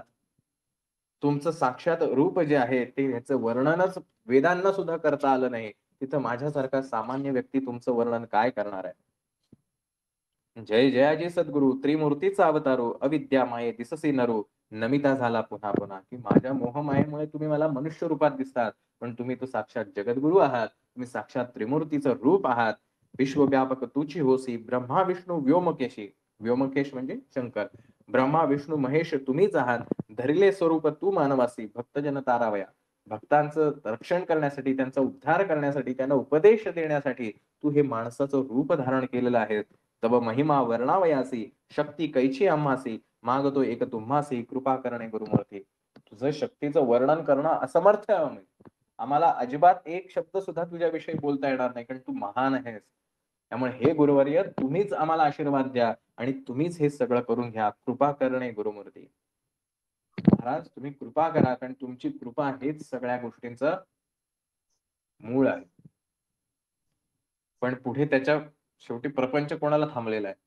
आणि मग महाराजांना त्यांनी विनवणी केली की महाराज अशा प्रकारचे ते यवनाचं आहे भीती आहे मनामध्ये की काय होणार आहे माझं आयुष्य आता तर महाराजांची भेट झाली महाराज म्हणतात पुढच्या पिढ्यांचं महाराजांनी आशीर्वाद दिलाय पण आता पुढे माझा मृत्यू काळ उभा ठाकलेला आहे मनामध्ये प्रचंड भीती आहे बघा एवढं समोर महाराज आहेत महाराजांचं आत्ताच गुणवर्णन केलेलं आहे की महाराज तुम्ही साक्षात ब्रह्मा विष्णू महेश आहात एवढं सगळं गुणवर्णन करून सुद्धा पुढच्या सेकंदाला तेच सायनदेव काय म्हणतायत महाराज तो यवन फार दुष्ट आहे तो ज्याला बोलवतो त्याला मृत्यू हा अटळ देतो कसं तुम्ही आज मला भेटलात आणि असं कसं व्हावं ह्याला म्हणतात माया काही सेकंदापूर्वी मिनिटापूर्वी ज्यांचं तुम्ही त्रिगुणमूर्ती म्हणून वर्णन करताय तर एवढे त्रिगुणमूर्ती तुमच्या सानिध्यात असताना तुम्हाला यमाची भीती का वाटावी परंतु मायेमध्ये माणूस ज्यावेळेला येतो जसं आपण कालही बघितलं अनेकदा आपण या उदाहरणातून पाहिलं की ज्यावेळेला स्वप्नामध्ये असतो त्यावेळेला स्वप्न हेच आपल्याला खरं वाटत असतं पण ज्या क्षणी आपण जागे होतो त्यावेळेला आपल्याला कळतं ते सगळं स्वप्न होतं तसं ते महाराजांनी आशीर्वाद दिल्यानंतर ते स्वप्नासारखेच त्या धुंदीमध्ये गेले आणि महाराजांचं गुणवर्णन करतायत पण जसेही जागे झाले हा मायेचा पटल जो आहे पुन्हा त्याच्यामध्ये प्रवेश करते झाले तसं त्यांना मनामध्ये भीती वाटायला लागली आपलंही असंच होतं आपल्याही आयुष्यात अनेक महाराजांचे अनुभव आलेले असतील पण प्रत्येक वेळेला अनुभव येऊन सुद्धा आपण पुढच्या आयुष्यात ज्यावेळेला संकट उभं राहतं पुन्हा आपण घाबरतो महाराज असं कसं संकट आलं महाराज यातनं वाचवा अरे अगोदरचा अनुभव आहे की गाठीशी महाराजांनी तुला वाचवलेलं आहे तू कशाला घाबरतोयस भिवू नकोस मी तुझ्या पाठीशी आहे हा स्वामींनी आशीर्वाद दिलेला आहे पण नाही ना आपण माणसं आहोत ना सारखे मायेमध्ये फिरतो आपल्याला कळतच नाही महाराज काय त्या ज्ञानाचे दार आपली उघडतच नाही आणि पुन्हा महाराजांकडे आपण भीतीपोटी महाराजांकडे जातो पण महाराज बिचारे दयाळू आहेत कृपाळू आहेत भक्तवत्सल आहेत भक्ताभिमानी आहेत ते सायनदेवाला असं म्हणतात अजिबात काळजी करू नको तो तुला अजिबात काही करणार नाही तो तुझं स्वागत करेल आणि पुन्हा पाठवून देईल एवढ्यावरती त्याचा विश्वास बसणार नाही सायनदेवाचा महाराजांना माहिती आहे म्हणून महाराज पुढचंही सांगतात काही काळजी करू नको तू परत येई परत मी थांबतो जसं आपण म्हणतो ना तारण ठेवतो आपण एखादं काही कर्ज हवं असेल तर तो व्यक्ती म्हणतो की तुला तू कर्ज नाही दिलंस तर काय तर त्याच्यासाठी तुला तारण ठेवावं लागेल महाराज तारण सारखेच राहिले तिथे मी तुला सांगतोय की तू परत येशील पण तुझा विश्वास नाहीये माझ्यावरती आणि म्हणून मी तुला असं म्हणतोय की तू येईपर्यंत मी इथेच थांबतो काय करावं महाराजांनी ह्यापेक्षा मोठं त्या भक्ताच्या प्रेमाखातर महाराज तारण राहावे की तुझा विश्वास नाहीये ना ठीक आहे तुझ्या विश्वासासाठी तू येईपर्यंत मी इथं थांबतो म्हणजे ह्याच्यातच सगळ्या गोष्टी आल्या की तू येईपर्यंत मी थांबतो याचा अर्थ तू 100% येणार आहेस पण एवढा सगळा महाराजांनी शब्द देऊन सुद्धा मायेमध्ये गुरफटलेल्या आपल्यासारख्या सायन देवाला मनामध्ये भीती आहेच म्हणून तो बिचारा आपला थोडासा मनामध्ये धीर येतो आणि तो जातो त्या राजासमोर पण भीतीने कापरं भरलेली असतात आता काय होतंय माहित नाही बघा काही क्षणांपूर्वी महाराजांचं गुणवर्णन करणारा काही क्षणांपूर्वी महाराजांनी खात्रीने सांगितलेलं की तू परत येणार आहेस तू येईपर्यंत मी तुझ्या थांबलेलो आहे एवढं प्रत्यक्ष महाराज त्या ठिकाणी सांगत असून सुद्धा सायन देवासारखे आपण मनामध्ये भीती घेऊन बसलेलो असतो आणि तोही त्या राजासमोर भीत भीत भीत भीत जातो काय होणार आहे मला माहित नाही. बिचारा महाराजांचं स्मरण करत असतो, महाराज वाचवा, महाराज वाचवा, जे काही असेल. जसंही ते सायनदेवाला पाहतो, राजा आतमध्ये जातो, भ्रमिष्ठासारखा वागतो, त्याला कळत नाही काय झालं, आणि बाहेर आल्यानंतर भ्रमिष्ठातनं तो जागा होतो आणि मी याला का बोलवलेलं आहे, याला याच्या चरणावरती नतमस्तक होतो आणि हे गुरुवर्य तुम्हीच मला ज्ञान द्या आणि तुमच्या चरणाशी मी आता लीन झालेलो आहे, असं म्हणून ते सायनदेवाच्या चरणावरती लीन होतात. विचार करा, ज्याच्या पदरी आपण, ज्या बॉसच्या कडे आपण नोकरी करतोय, तो बॉस आज आपल्याला फायर करणार आहे हे 100% ठरलेलं आहे, आणि तो बॉस येऊन आपले पाय पकडा, सॉरी सॉरी चुकलं माझं. काय वाटत असेल त्या आपल्याला? आपण त्या सायनदेवाच्या ठिकाणी राहून बघा. आश्चर्यचकित होऊ, काय झालं एकदम अचानक? एवढा खडूस बॉस आहे, एवढा त्रास देणारा आहे, आता मला मारूनच टाकणार होता. हा अचानक माझ्या पाया काय पडतोय आणि मला एवढी बक्षिशी काय देतोय, की घेऊन जा महाराज, तुम्ही हे घेऊन जा आणि तुम्ही इथनं जावा म्हणून. तुम्हाला कशाला इथं बोलवलं? ह्याला म्हणतात महाराजांचा चमत्कार. हा असतो गुरुकृपेचा आशीर्वाद. आणि हे सगळं बघितल्यानंतर, कारण हे सायनदेवाला अचंबित करणार आहे. ह्याच्या अगोदर असं त्यांच्या आयुष्यात कधी घडलेलं नाही. आणि म्हणून ते अतिशय धावत वेगत महाराजांकडे गावात येतात. गावात आल्यानंतर प्रथम त्या महाराजांच्या वास्तव्याच्या ठिकाणी येतात. "महाराज, आज तुम्ही होता म्हणून मी इथं आलेलो आहे." याला म्हणतात अनुभव आणि अनुभवाचं प्रेम. म्हणून मी अनेकदा ही आव्हान अनेकांना करत असतो, की तुम्ही अनुभव सांगा. तुमची भाषा महत्वाची नाही. तुम्ही किती अलंकारिक बोलताय, किती छान-छान बोलताय, लोकांना ते आवडतंय का, ह्याच्याशी काहीही इथे कर्तव्यता नाही. पण तुम्ही जेव्हा अनुभव सांगता त्या अनुभवातल्या शब्दांपेक्षा त्या अनुभव सांगत असताना, "महाराज तुम्ही किती माझ्यावरती दया केलेली आहे. तुमचं माझ्यावर किती प्रेम आहे." ही प्रेम भावना महाराजांपर्यंत पोहोचत असते आणि महाराज त्याच्यावरती प्रसन्न होत असतात. तुमच्या शब्दांना काही किंमत नाही महाराजांच्या लेखी. महाराजांना हवा आहे तो प्रेमभाव. की अरे हा किती वेडा झालाय माझा अनुभव सांगताना, की महाराज तुम्ही माझ्यावर कशी कृपा केली. महाराज मला काय सांगू मी काय-काय केलं महाराजांनी माझ्यासाठी. हा जो प्रेमभाव आहे ना, हा तुम्ही लोकांना दाखवण्यासाठी खोटा दाखवू शकता. महाराजांना नाही खोटा दाखवू शकत. महाराजांना कळतो तो भाव आणि महाराज त्या भावाचे भुकेले आहेत. त्यांना तुम्ही किती लोकांसमोर सांगितलं, तुम्ही अनुभव सांगितल्यानंतर किती लोकांनी टाळ्या वाजवल्या. काय घेणं-देणं या गोष्टींसाठी. पण त्या प्रेमाने जे सांगणं आहे, ते प्रेम महाराजांना आनंद देतं आणि जसं ते सायनदेव महाराजांच्या चरणाशी लोटांगण घालतात, "महाराज आज तुमच्यामुळे माझा पुनर्जन्म झालेला आहे." महाराजांना संतोष आणि श्री गुरुमूर्ती. महाराज अतिशय आनंदित होतात आणि हा आनंद आपल्याला महाराजांना देता येत नाही, याच्यापेक्षा अजून आपली कंजूसी काय असावी? आपण अनुभव सांगायला घाबरतो ना, आपण महाराजांना प्रेम द्यायला कमी पडतोय. सांगा की प्रेमाने. जाऊ द्या कोण आपल्याला वाईट म्हणेल. काय याने अनुभव सांगितला, असला फालतू अनुभव सांगितला, शब्द पण व्यवस्थित नाही वापरले, कळलं सुद्धा नाही आम्हाला. म्हणू दे की काय जातंय आपल्याला. पण माझे महाराज तो अनुभव ऐकतायत माझं आणि मी त्यांना सांगते अनुभव. हा भाव मनामध्ये ठेवा. समोर कोण बसलंय ह्याच्याशी काही इतिकर्तव्यता नाही. आणि हे जे सायनदेवानी झालंय महाराज त्याच्यावरती प्रसन्न झाले आणि महाराज म्हणले, की "अरे वाह! छान. आता मी तुझं रक्षण केलेलं आहे. आता मला पुढे जाणं भाग." तो विरह सहन न होण्यासारखा असतो. ज्या महाराजांच्या सानिध्याने किंवा एखाद्या व्यक्तीच्या सानिध्याने ज्याने आपला जीव वाचवला, आपलं कुटुंब त्याच्यावरती होतं, ते कुटुंबाचं रक्षण केलं महाराजांनी. आपल्या वंशोवंशी आपल्याकडे सेवा राहील असे आशीर्वाद दिलेले महाराज आता मला म्हणतायत, की "नाही मी आता चाललोय, आता तुला इथंच थांबायचंय आणि पुढचा प्रपंच करायचा आहे." किती दुःखाची घटना असेल आणि सायनदेवाला हे सहन नाही होत. हा प्रेमभाव असतो. आणि ते महाराजांना म्हणतात, "महाराज मी हे सगळं संसार सोडायला आत्ता या क्षणी तयार आहे. मी तुमच्याशिवाय एक क्षणभर सुद्धा राहू शकत नाही." आणि तो फक्त खोटं-खोटं नाही बोलत आहे. खरं बोलतोय. तयारी दाखवलेली आहे. मी आत्ता या क्षणी तुमच्याबरोबर यायला तयार आहे. मला काही नकोय प्रपंच वगैरे. नको नोकरी वगैरे काही नको. सगळं सोडून दे. महाराजांना भाव कळतो. तुम्ही कितीही वर दाखवा महाराजांना. "काही नाही महाराज तुमच्यासाठी ना सगळं करू." बरं एखाद्या दिवशी काहीतरी काम निघतं आणि कोणतरी, "अरे दे ना थोडे ₹100." "नाही, नाही. पैसेच नाही माझ्याकडे."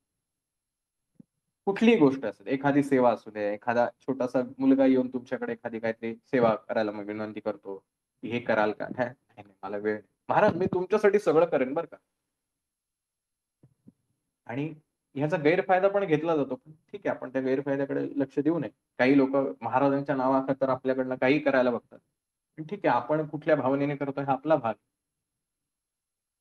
पण फक्त महाराजांसमोर म्हणायचं, "महाराज मी तुमच्यासाठी सगळं काही करू शकतो." पण महाराज मला कोणी उलटं बोललं ना, मला सहन नाही होत. का? महाराजांसाठी ते सोडू नाही शकत. महाराजांसाठी स्वतःचा अहंकार सोडू नाही शकत, स्वतःचा इगो नाही सोडू शकत. कुणी मला बोललं की लगेच राग यावा. मला मोठेपणा पाहिजे, महाराजांसाठी मोठेपणा नाही सोडू शकत. काय करू शकतो आपण महाराजांसाठी? महाराजांनी तुमच्यासाठी सगळं करावं. तुम्ही तुमचा अहंकार सोडणार नाही, तुम्ही तुमचा राग सोडणार नाही. नाही, नाही महाराज माझा असा स्वभावच आहे. मग महाराजही म्हणतील माझाही स्वभाव नाही बघायचं माझ्याकडे. मी अनंत कोटी ब्रह्मांडाचं सगळं विश्व सांभाळतो. काय गरज आहे मला तुझ्याकडे बघायची? आपण नुसतेच फुकाची बडबड करतो का? स्वतःकडे विचार करायचा, की मी महाराजांकडे म्हणतोय तर खरं, की महाराज मी तुमच्यासाठी सगळं करायला तयार आहे. आत्ता तुम्ही म्हणाल तर एवढं सगळं करतो. महाराज एवढा सगळा अख्खा पगार तुमच्यामुळेच नोकरी लागली. सगळा पगार तुम्हाला देऊ शकतो मी. द्यायची वेळ आली की नाही आत्ताच नोकरी लागली. 2 वर्ष काहीच नव्हतं माझ्याकडं. नाही, नाही. खात्रीच नाही आपल्याला महाराजांवरती, की अरे आपण जरी पगार दिला तरी महाराज सांभाळणार आहेत ना आपल्याला. कसे सांभाळतील? नाही सांभाळले एक वेळ. राहू की उपाशी जाऊन दे ना. पण महाराजांच्या कार्याला तर माझा पगार लागतोय ना. कारण बोललेलो असतो आपण महाराजांसमोर, "महाराज आता तुम्ही एवढं मला दिलंय, मी तुमच्यासाठी काही करेन." तसे सायनदेव नाहीयेत. आणि म्हणून महाराज त्याच्यावरती प्रसन्न होतात आणि सायनदेवाला सांगतात, "अजून ती वेळ आलेली नाही. 15 वर्षानंतर मी तुझ्याच गावाच्या जवळ येणार आहे. त्यावेळेला तुझी आणि माझी भेट होईल. त्यावेळेला तू हे सगळं सोडून माझ्याचकडे ये. मी अजिबात तुझ्या आणि एकटा नको येऊ. तुझे नवरा सॉरी बायको, मुलं, भावंड सगळ्यांना घेऊन त्या ठिकाणी ये तुझ्या माझ्या सेवेत." काय हा आशीर्वाद, हे प्रेम असतं. तुम्ही एक प्रेमाची खरेपणाने प्रेम दाखवलं ना, महाराज तुमच्या अख्ख्या कुटुंबाची काळजी करतात.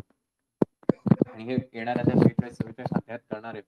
सायनदेव जेव्हा एकटे भेटायला येतात, महाराज पहिला प्रश्न विचारतात, "बाकीचे कुठे आहेत? बायका पोरं कुठे आहेत तुझी?"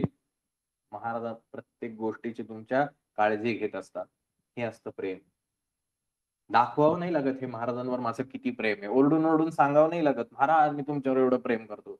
4 लोकात मुद्दामून सांगायचं, "माझं ना महाराजांवर एवढी सेवा करतो मी तेवढं." सांगायची गरज नाहीये. ती ज्यांना सांगायची ना त्यांना मनातनं सांगितलं तरी कळतं. ओरडायची गरज नाही. कशाचा अहंभाव घेऊन बसलोय आपण? मी किती वर्ष सेवा केली याची? मी किती वर्षापासून महाराजांच्या मार्गात आहे याची?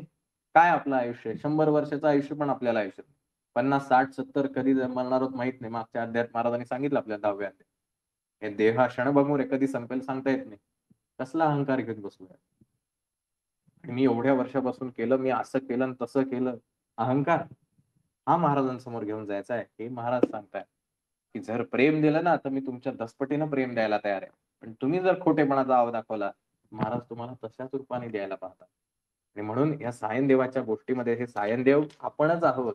फक्त त्या सायनदेवासारखं व्हायला पाहिजे. खोटेपणाचं आव आणणारे 100 पैकी 99 सेवेकरी. बघा विचार करा. अगदी महाराजांकडे येणारे, देवाकडे येणारे, सगळ्या सगळ्या देवांकडे येणारे. गर्दीमध्ये प्रचंड पैसा खर्च करून एवढा मोठा दानधर्म करून करणारे खूप लोकं आहेत. पण तो दानधर्म करायचा आणि माईकवर ओरडून सांगायचं. तिथे एखादी नेम प्लेट लावायची, एखादी प्लेट लावून द्यायची आपल्या नावाची. ती पावती सगळ्या गावभर सांगायची, "अरे मी एवढे दिले बरं का महाराजांसाठी." हा अहंकार नाही. कोणाला दाखवायचं आपल्याला, की मी किती पैसे दिले, माझं योगदान किती आहे ह्याच्यामध्ये? ज्याला दाखवायचंय, ज्याला सांगायचंय, त्याला सांगायची गरज आहे का? महाराजांना तुम्हाला काय दाखवाय? महाराजांना पावती दाखवली की कळणार आहे, तुम्ही किती पैसे दिले ते. तुम्ही 1 कोटीचं दान दिलं का लाखाचं दान दिलं, पावती बघून महाराज ठरवणार आहेत. अरे महाराजच तुम्हाला प्रेरणा देणार आहे असं. त्यांना स्मरून तुम्ही महाराज दान त्या ठिकाणी दिलेलं असतं. दान देता याचा अर्थ माणूस दान किती करतो? शास्त्रानुसार सुद्धा दान 10%च सांगितलेलं आहे. 90% स्वतःला खर्च करा. म्हणजे 90% स्वतःकडे ठेवून आपण दान करतोय. कसला अहंकार आपण बाळगतोय महाराजांसमोर. मी एवढं दान केलं, मी एवढं केलं, मी तेवढं केलं. मग सगळीकडे आपण सांगायचं, मी ना असं केलं, मी तेवढे पैसे दिले, मी सप्ताहाला एवढं योगदान दिलं, मी माझे श्रम घालवले त्या ठिकाणी. किती आयुष्य आहे आपलं असं? महाराजांनी जर आपल्याला पुढचे आयुष्य सांगायला लागले तर, जसं त्या रत्नाईचं सांगितलं, की तू मागच्या जन्मामध्ये असं केलं त्यामुळे असं भोगायला आलं. काय राहील आपलं? म्हणून अहंकार जो आहे तो महाराजांना प्रिय नाही. महाराजांना आहे फक्त प्रेमभाव. याच्या पलीकडे महाराजांना काहीही नको आहे. महाराजांची कृपा, गुरुकृपा ज्याच्यावरती होते, त्याला कसलं भय आहे, असं त्या ठिकाणी म्हटलेलं आहे. गुरुकृपा म्हणजे काय? फार महत्वाचं आहे. आणि हृदयी गुरुस्मरण करावे, असा एक शब्द प्रयोग जो आहे, तो त्या ठिकाणी अध्यायामध्ये आलेला आहे. या 2 वाक्यांना खूप अर्थ आहे. आपल्या आयुष्यामध्ये आपल्याला हे जमणं हे तितकंच महत्वाचं आहे. हृदयामध्ये का बरं गुरुस्मरण करावं? मेंदूमध्ये का नाही करायचं? खरं तर आपण म्हणतो बुद्धी ही मेंदूमध्ये आहे. अक्कलकोटी बहार आहे असं काहीतरी आपला समज आहे, की अक्कलेचं पोट जिथं आहे तिथे महाराज राहतात. अक्कलेचं पोट कुठे आहे? आयुर्वेद शास्त्र सुद्धा सांगतं हृदयम स्थितम बुद्धी, की बुद्धी ही हृदयामध्ये विराजमान आहे. कुठली बुद्धी? आपण जे लक्षात ठेवतोय, आपली मेमरी, कॅल्क्युलेशन, लॉजिक, ही गोष्ट म्हणजे बुद्धी नाही. इथे जी बुद्धी अपेक्षित आहे ती बुद्धी वेगळी आहे. हे मनाचे भाग आहेत. मन, बुद्धी, चित्त आणि अहंकार या 4 गोष्टी ज्या आहेत त्या महत्वाच्या आहेत. त्या हृदयस्थानी आहेत, अनाहत चक्राच्या ठिकाणी. हृदयी गुरुस्मरण असावे. जे गुरुमाऊली बघा हितगुजामध्ये म्हणतात, महाराज आपल्याला लोकांच्या डोक्यात नाही, हृदयात पोचवायचे आहे. वाक्याला खूप मोठा अर्थ आहे, तेवढा सांगायला आता वेळ नाही. पण ह्या मागचा अर्थ जर आपल्याला कळला, तर आपल्याला कळेल महाराज समजावून सांगणं म्हणजे काय असतं. आपण जी इन्फॉर्मेशन शेअर करतो ना, महाराज अक्कलकोटला आले, अशा प्रकारे महाराजांनी कार्य केलं, असं झालं, तसं झालं. हे जे सगळं सांगतो ना, that is shearing information.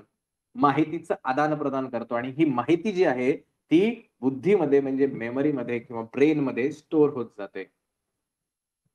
Gurumauli असं म्हणतात, महाराजांना मेंदूमध्ये नाही, हृदयामध्ये पोहोचवायचं आहे. मग हृदयामध्ये जातं काय? हृदयामध्ये स्टोअर होतं काय? बायोलॉजिकली जर बघितलं तर हृदयामध्ये तसं काहीच नाही. पंपिंग कंटिन्युअसली चालू आहे. रक्ताभिसरणाचं काम जे आहे ते हृदयामध्ये चालू आहे. मग या हृदयामध्ये आहे काय? का हृदयी गुरुस्मरण करावे असं जे म्हटलेलं आहे. या शब्दांना खूप अर्थ आहे. यथावकाश जेव्हा आपल्याला संधी मिळेल, एखाद्या अध्यायाच्या निमित्ताने एखादा छोटासा अध्याय असेल किंवा त्यावेळेला वेळ असेल आपल्याकडं, त्यावेळेला हा पॉइंट नोट डाउन करून ठेवा. जर आठवण दिली तर त्यावेळेला आपण हे सांगूया. हृदयामध्ये गुरुस्मरण करणं का महत्वाचं आहे? ते कसं करायला पाहिजे? ते होतं कसं? हे ठरवून होतं का न ठरवता होतं? या सगळ्या गोष्टींचा आपण जे आता नामस्मरण करतोय असं जे म्हणतोय, हे नामस्मरण कुठून करतोय ह्याचा थोडासा विचार करा. आपण एखाद्याची आठवण काढतो म्हणजे काय करतो? आपली जी मेमरी आहे, स्मृती जी आहे, आठवण जी आहे त्याच्यामध्ये आपण अरे हां, आज तो भेटायला पाहिजे होता. काहीतरी प्रसंगाने, निमित्ताने आपल्याला त्या व्यक्तीची आठवण होते. कदाचित त्या व्यक्ती संबंधित तो काहीतरी प्रसंग घडलेला असतो. हे सगळ्या घडलेल्या घटना आपल्या आयुष्यातल्या ह्या कुठे स्टोअर असतात? आपल्या मेंदूमध्ये असतात. आणि ह्या मेंदूतनं आपण ज्यावेळेला एखाद्या गोष्टीचा विचार करतो, की अरे आत्ता हा हा तो व्यक्ती आहे किंवा समोर एखाद्या क्षणी आपण एखाद्या व्यक्तीला पाहतो, त्यावेळेला बायोलॉजिकल जी आतमध्ये प्रोसेस होते, त्या मेंदूमधनं आपल्याला कळतं, की हा व्यक्ती म्हणजे XYZ हा व्यक्ती आहे. हे मेंदूमध्ये होतं. मग नामस्मरण हृदयापासून करावं असं जे म्हटलेलं आहे, ते कसं करायचं? मन, बुद्धी, चित्त, अहंकार ह्या 4 गोष्टींमध्ये ह्याचं उत्तर लपलेलं आहे, पण खूप मोठं आहे. आणि हे नामस्मरण आपल्याला कळलं पाहिजे. म्हणून अनेक संतांनी ही गोष्ट आपल्याला आवर्जून सांगितलेली आहे. नामस्मरण कसं करावं? म्हणजे परमपूज्य गोंदवलेकर महाराज जे म्हणतात, ब्रह्मचैतन्य गोंदवलेकर महाराज, की नामस्मरण हे नामासाठी नाम घ्या. आता ह्या शब्दामध्ये खूप गूढ अर्थ आहे. नामासाठी नाम घ्या म्हणजे काय करायचं एक्झॅक्टली? हे कळणं म्हणजे नामस्मरण, हृदय गुरुस्मरण व्हावं हे त्यावेळेला आपल्याला कळेल. आणि महाराजांची कृपा होणं, गुरु कृपा होणं म्हणजे काय असतं? हे सुद्धा आपल्याला त्यावेळेला अनुभवले. ज्यावेळेला ही प्रोसेस होणार आहे. ज्यावेळेला तुम्ही देहाच्या स्वरूपामध्ये, कारण मेंदू हा देहाचा भाग आहे. Brain is our part of our body. जसं आपलं हृदय आहे, किडनी आहे, हात-पाय आहेत, तसं मेंदू हा आपल्या शरीराचा एक भाग आहे. आणि आपण मागच्या 10व्या अध्यायामध्ये बघितलं, नाही 11व्या अध्यायामध्ये, की महाराज ज्यावेळेला मातेला वर्णन करतात, त्यावेळेला ते सांगतात, की हा देह हा अनित्य आहे. हा कॉन्स्टंट नाहीये. E is equal to MC square हे जे हे फॉर्म्युला जो आहे, एनर्जी म्हणजे किती असते? तर M × C². C म्हणजे प्रकाशाचा जो वेग आहे तो. ती कॉन्स्टंट आहे. कॉन्स्टंटला व्हॅल्यू खूप असते. कॉन्स्टंट कधीही बदलत नाही. नित्य काय आहे? हा देह अनित्य आहे. याची फिगर म्हणजे जी व्हॅल्यू आहे ती सतत चेंज होत राहणार आहे. जे कॉन्स्टंट आहे तो परमेश्वर आहे. तो आत्मा आहे. ते ज्ञान, ते मिळवणं हे आपल्या मनुष्य जन्माचं मुख्य कारण आहे आणि त्यासाठी आपण खरं तर मनुष्य जन्म घेतला आहे. हे महाराजांनी त्या 11व्या अध्यायात आपल्याला समजून सांगितलं. मग हे जे सगळी प्रोसेस घडतीये, ही प्रोसेस मेंदूमध्ये नाही घडत. पण मेंदू हा शरीराचा भाग आहे. शरीर तर महाराज म्हणतात हे अनित्य आहे. आणि हे महाराज समजून घेणं असतं. हे महाराज समजणं असतं. मी अनेकदा म्हणतो, की महाराज समजावून सांगणं ही समस्या नाहीच आहे. महाराज समजून घेणं हा खरं तर प्रश्न आहे. कारण मला जी गोष्ट कळली आहे ना, ती समजून सांगायला वेळ लागत नाही. एखादा छानसा पिक्चर मी बघितला, त्या पिक्चर मला खूप आवडला, तर त्या पिक्चरची स्टोरी सांगायला मला कष्ट नाही पडत. पण मी जो पिक्चर पाहिलाच नाही, त्याच पिक्चरची स्टोरी सांगा म्हटलं, तर माझ्यासमोर समस्या उभी राहणार. त्यामुळे महाराज समजून सांगायचं म्हणजे काय? कारण खूप वेळेला हा प्रश्न अनेक ठिकाणी विचारला जातो. सेवेकरी विचारतात, की ग्राम अभियान करताना गुरुमाऊली सांगतात, की महाराज समजून सांगा, सेवेकरी घडवा. हे महाराज समजून सांगायचे म्हणजे नेमकं काय सांगायचं? आधी स्वतःला प्रश्न विचारला, मला महाराज समजलेत का? जर ह्याचं उत्तर हो असेल, साखर गोड आहे हे सांगायला मला काही कष्ट लागत नाही, कारण मला माहिती आहे साखर गोड आहे. मग जर मला महाराज कळले असतील, तर मला समोरच्याला सांगायला अवघड का वाटावं? सोपं आहे, खूप सोपं आहे. आणि ज्याला कळतं ना, तो खूप सोप्या भाषेत तुम्हाला सांगतो. ज्याला कळलेलं नसतं ना, तो अवघड-अवघड करून सांगतो. म्हणून शिक्षक तोच चांगला असतो, जो तुम्हाला ती गोष्ट सोपी करून सांगतो. तो सोपी तोच करू शकतो, ज्या शिक्षकाला त्यातली गोष्ट कळलेली असते. ज्याला कळत नाही ना, तो अवघड-अवघड करून सांगण्याचा प्रयत्न करतो. बघा गणितासारखा विषय आहे किंवा केमिस्ट्री सारखा विषय आहे किंवा अजून अकाउंट्स असेल, प्रत्येकाचे वेगवेगळे विषय असतात. हे विषय अवघड वाटतात याचं कारण शिकवणारा जो असतो शिक्षक, हा शिक्षकाचं जर आपलं ट्युनिंग जमलं नाही, तर तो विषय आपल्याला अवघड वाटत जातो. पण त्याच्याशी बॉन्डिंगच होत नाही. ते आपल्याला खूप अवघड वाटत जातं. पण जो विषय आपल्याला आवडतो, तो म्हणजे आपल्या हातचा मळ असतो. कधीही सांगा आम्हाला ते करायला. आम्ही लगेच करायला तयार आहोत. महाराज समजून घेणं, हे आपल्या समोरचं मुख्य उद्दिष्ट आहे. समजावून सांगणं ही फार सोपी गोष्ट आहे. म्हणून महाराज समजून घेण्याकडे प्रयत्न आपण हा गुरुचरित्राच्या माध्यमातून करतोय. मगाशी आपण जे बघितलं त्या रत्नाईच्या उदाहरणावरनं, की एखाद्याचं काम झालं नाही म्हणजे महाराजांची त्याच्यावर कृपा नाही असा समज करून घेऊ नका. आणि एखाद्याचं काम झालं म्हणजे त्याच्यावरती खूप चांगली कृपा आहे असाही समज करून घेऊ नका. त्या दोघांच्या प्रारब्धाचा जो काही खेळ असेल ते महाराज बघतील. आपण कोणीही जज नाही आहोत तिथं. आपण जजमेंटल व्हायचं नाही, की ह्याचं काम नाही झालं, याच्यावर कृपा नाही महाराजांची. अरे काय हा सेवेकरी बघा एवढी सेवा करतो आणि हे तरी याच्या तुम्ही कोण ठरवणार आहे? तुम्हाला काय माहिती महाराजांचं प्लॅनिंग काय? म्हणून कोणाही व्यक्तीबाबत, कोणाही नवखा असो, जुना असो, अगदी खूप चांगला सेवेकरी असो, खूप दुष्ट पण सेवेकरी असो. प्रत्येक गोष्टीमागे कारण आहे आणि हे जसं-जसं आपलं गुरुचरित्र जाईल तसं-तसं तुम्हाला कळेल. म्हणून आयुष्यामध्ये आलेली संकटांचा सामना करायला शिका. पळून जाणाऱ्याच्या मागे महाराज कधी थांबत नाहीत. सायनदेवाला सुद्धा महाराजांनी तेच सांगितलंय, "तू जा तिथे." ते असं नाही म्हणले, "ठीक आहे, तू थांब इथंच, मी सगळं निस्तरून घेतो." नाही म्हणले. "तू जा तिथं, फेस कर. माझ्यावरती विश्वास ठेव. मी सांगितलंय ना मी तुला, की मी तुझं रक्षण करणार. विश्वास ठेव." बिलीव्हज तुमचे विश्वास काय तुम्हाला सांगतोय? हा सगळा महत्वाचा कळीचा मुद्दा आहे. तुम्ही जर म्हणताय की कडक, की "अरे नाही, सगळं आहेत ना माझे महाराज," पण मनामध्ये भीती चालू आहे. कसा विश्वास आहे तुमचा? डळमळीत. तारक मंत्र पुन्हा-पुन्हा का ऐकायचं? कारण प्रत्येक शब्दाकडे हेच तर सांगितलेलं आहे, की कशाला घाबरतोयस तू? उगाची भीतोसी भय हे पडू दे. की महाराज तुझ्या सोबत आहे. वसई अंतरी स्वामी शक्ती कळू दे. तुझ्या आतमध्ये महाराजांची शक्ती आहे. तू का घाबरतोयस? उगाच भीतोयस तू. उगाची भीतोसी. आपण म्हणतो नुसतं मंत्र, सगळे तारक मंत्र सगळं रोज ऐकत असू आपण. आतमध्ये झिरपतच नाही आणि हे महाराज समजून घेणं आहे. त्यामुळे आपल्या आयुष्यामध्ये महाराज समजून घ्यायचा प्रयत्न करा. समजावणं खूप सोपं आहे आणि आयुष्य खूप सिंपल आहे. फक्त प्रॉब्लेम आपल्यामध्ये आहे. प्रॉब्लेम निर्माण करणारे सुद्धा आपणच आहोत. सोल्युशन सुद्धा आपणच आहोत. महाराज हस्तक्षेप करायला येत नाहीत. पुन्हा-पुन्हा समजून घ्या.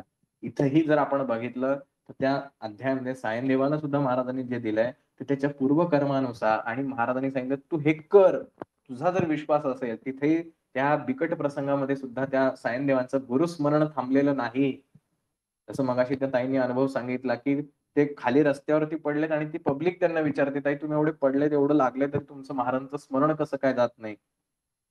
हे आयुष्यभर लक्षात ठेवा. कितीही बिकट प्रसंग आला तरी महाराजांचं स्मरण कधीही जाता कामा नये. भीतीच्या वेळेला आपण सगळं विसरलेलो असतो. जे विसरत नाही ना, ते नाम असतं आणि ते नाम सतत मुखामध्ये असणं आवश्यक असतं. हॅबिट लागली पाहिजे, सवय लागली पाहिजे. तरच ह्या गोष्टी होतात. ठरवून होत नसतात या गोष्टी. ठरवून गाडीवरनं पडल्यानंतर चला आता मला महाराजांचा जप करायचा असं होत नाही. हे उत्कटपणे येतात गोष्टी, उत्स्फूर्तपणे येतात. महाराज इथे काम करतात. तर महाराज समजून घ्या, महाराज प्रत्येकाच्या पाठीशी आहेत. प्रत्येक क्षणाला आहेत. अजिबात त्यांना असं समजू नका, या क्षणाला आज माझे महाराज सोबत नाहीयेत. माझ्या आयुष्यात संकट आलंय असं अजिबात नाही. स्वतःला फक्त प्रश्न विचारा, मी महाराजांशी कनेक्ट होताना कुठे कमी पडतोय? अशा प्रकारे हे महाराजांचं जे स्वरूप आहे अत्यंत दयाळू, भक्तवत्सल, भक्ताभिमानी, अगदी आपल्या दिंडोरी पुराणात आरत्या सुद्धा आहेत. ह्या जरी आपण समजून घेतल्या तरी सुद्धा महाराज समजायला वेळ लागणार नाही. पण समजून घेण्याचा प्रयत्न तर करायला पाहिजे. ऍडमिशन तर घ्यायला पाहिजे. येस महाराज मला शिकायचं आहे. गुरुजवळ जाणं म्हणजे काय असतं त्या ह्या सगळ्या संदर्भाने आजचं आपण एक पद जे आहे महाराजांचं ते या ठिकाणी आज घ्यायचा विचार केलेला आहे.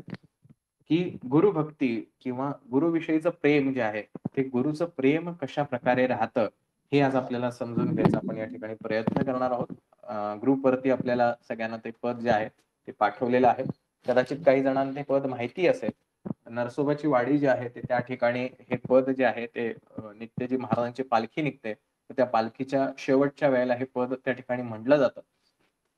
आपण जर नरसोबाच्या वाडीला गेला तर महाराजांचं जिथे पादुका आहेत त्याच्या बरोबर मागच्या बाजूला त्याच घाटावरती नारायण स्वामी जे आहेत परमहंस परिव्राजकाचार्य श्री नारायण स्वामी महाराज यांची त्या ठिकाणी समाधी आहे.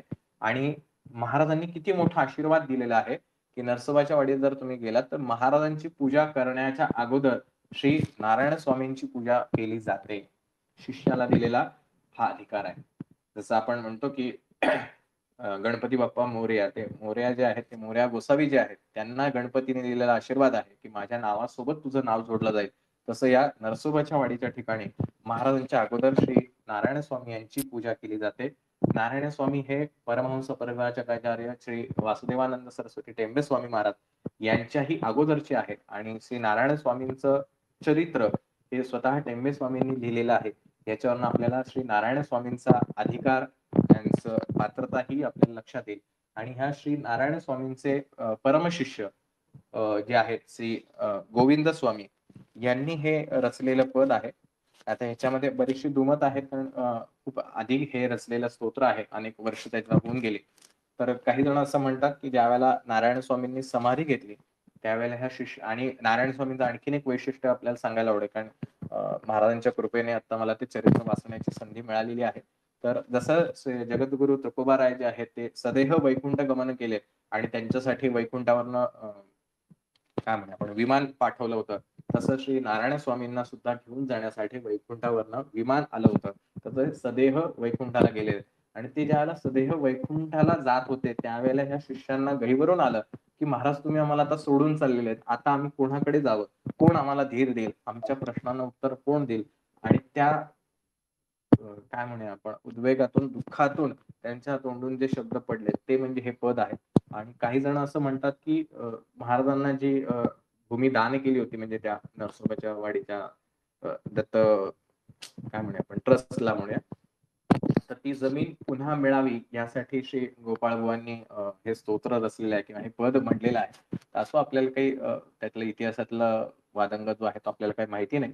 पण पद फार छान आहे. बऱ्याच जणांनी ते ऐकलंही असेल कदाचित. तर आपण ते म्हणण्याचा प्रयत्न करूया. ग्रुपवरती आपण ते पाठवलेलं आहे.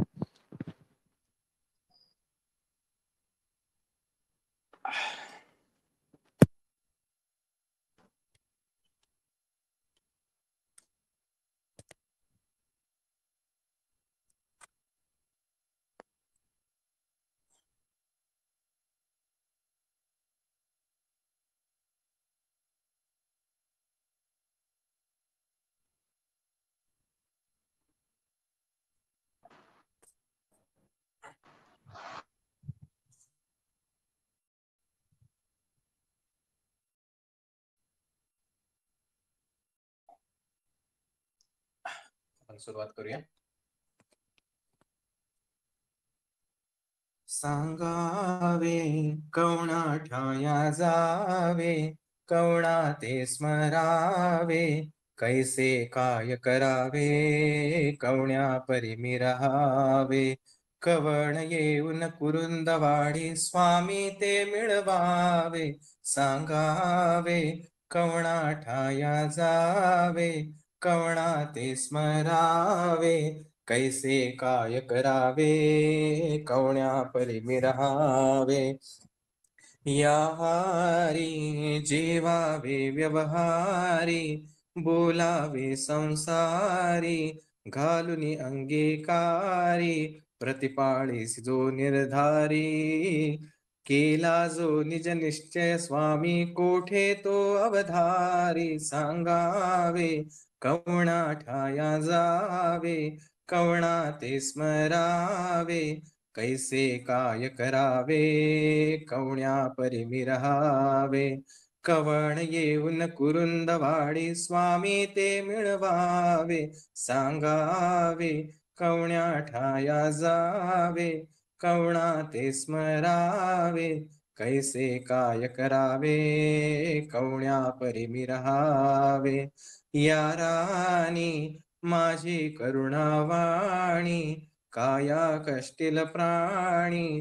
ऐकून घेशील कानी, देशील सौख्य निदानी.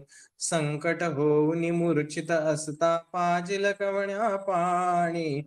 सांगावे, कवण्या ठाया जावे, कवण्या ते स्मरावे. कैसे काय करावे, कवण्या परी मिरहावे.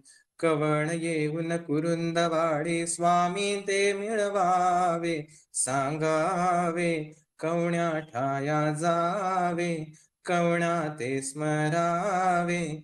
कैसे काय करावे, कवण्या परी मिरहावे. त्यावेळा सत्पुरुषांचा मेळा, पाहतसे निज डोळा. लावती भस्म कपाळा, सांडी भय तू बाळा. श्रीपाद श्री वल्लभ म्हणती, अभय तुझ गोपाळा. सांगावे, कवण्या ठाया जावे, कवणा ते स्मरावे. कैसे काय करावे, कवण्या परी मिरहावे. कवण येऊन कुरुंदवाडी, स्वामी ते मिळवावे. सांगावे, कवण्या ठाया जावे, कवणा ते स्मरावे. कैसे काय करावे, कवण्या परी मिरहावे. कवण्या परी मिरहावे, कवण्या परी मिरहावे. अवधूत चिंतन श्री गुरुदेव दत्त.